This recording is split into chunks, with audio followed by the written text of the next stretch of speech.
مسكينة. استغفر الله العظيم.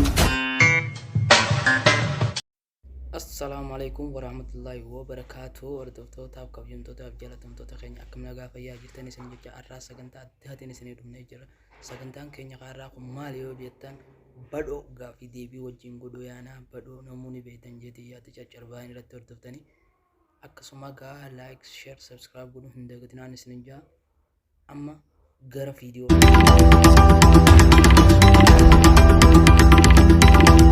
بدو أكم نغا جرتا جرة ردي هي كانت yeroo ta'e qaalii irraa naaf qooddee na wajjin gaafii deebii godhuu keetiif hedduu takka galatoomi siin jedha. galatoomi gurraatilee keessumaa gootii chaanaalaa keetura naaf hiruureeti hedduu galatoomi. Mee laayikii meeqa haa godhan? Laayikii 1000 inti kaatu bira. Mee atummaan hanga godhan? Tilmaami meeti meeqaa godhan mee atummaan? 10,000. Ayyee gaafii keenya jalqabuun dura mee badoon eessa dhalate eessa guddate mee barnootoo hangam takka baratee jira? والله ردي أني قالوا عند الرجال دكارو بدون هي قلمسو قلمسو من نبي خان الرجوني درجة برنوت هم هو أكجراتي بيت في تورا في جرانا كني أما إيش جرات؟ أما إجبت مقالة كايرو mee gaafii keenya kan jalqabaatiin badoon umriin tee meeqa mee? umriin nuti intee jirti alhamdulillah jidee meeshaan kennaa mee badoo biyyoota eeshiyaa keessaa dirqama biyya wayii jiraadhu yoo siin jedhan eessa jiraattamee? wanni fokkotaadhaan chiillee haadha gaamoo baroon suudiin fadha. Ayyee gaafiin kiyya kan lamada yaada kun sirraa na qabee jira jaartii qabdu moo hin qabdu way ani maraadheeraa jetti maal jettaan meeti? Dhiifama homaa godhuu hin danda'u nama jaalachuun sila gaariidha jaalalti batii hin qabdu garuu dhiifama hin jedhu. Takkaa namni muutii sitti qabatee? Yaa ijoollee saayibaa fa'aa walumarra qabataa wal ta'an ni beektaati leeni. Addunyaa tanarraa wanni si gammachiisu maali mee? Addunyaa tanarraa wanni na gammachiisu gammachuu faamilii harku.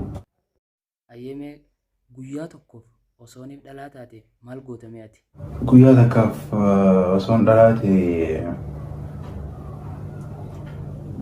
akkuma siime biroo sitti heerumatu. Anan maal heerumtaa miti mee gaafii tana dhuguma deebisime.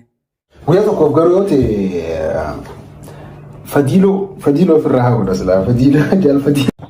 Fuuldurattoo jireenya akkamii jiraachuu feetamee ati?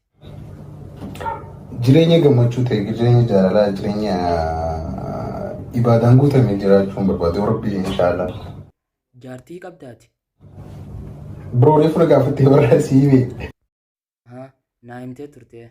Ayyee gaafiin kiyya kan biraa ammoo yuutuubii irraa maaliif baddan ammoo isin? Yuutuubii irraa guutuutti hin banne biraa. Yeroo takka takka yoo harkitee jiraate ni mul'ata. Hin banne xiqqoo jireenya dhuunfaatii wal qabatee waan takka takkaan biizii ta'eetu man dhabame malee garuu gama rakkinaatti alhamdulillah nagayaa yaaddeenaadha. Ooma jireenya dhuunfaatti kookootti biizii nu godhee na dhabamsiisee. Mee osooniif saahiba keetii fi jaartii ta'e siree takkarra waliin agartee akkam gootamee ati? Waan fokkotaa irraan ga'uudhaaf hin ta'u harkumarraa qabattee isaan lachuu walumaan dhiista gaa'onni godhuu jirtu dandeessu hin jiru. Garuu hamileef ni ulfaata booni ulfaata biraa wanni godhu jiru annumaan dhiisaadha. Akkanuma dhiiftaa? Takka takka keessa buuseetiin baanaa bara. Yee mee gaafiin kiyya mee ati nyaata keessa ham baay'iftee nyaachuu feetu nyaata kamime? Nyaata keessa kan baay'isee nyaachuu fedhu ruuza.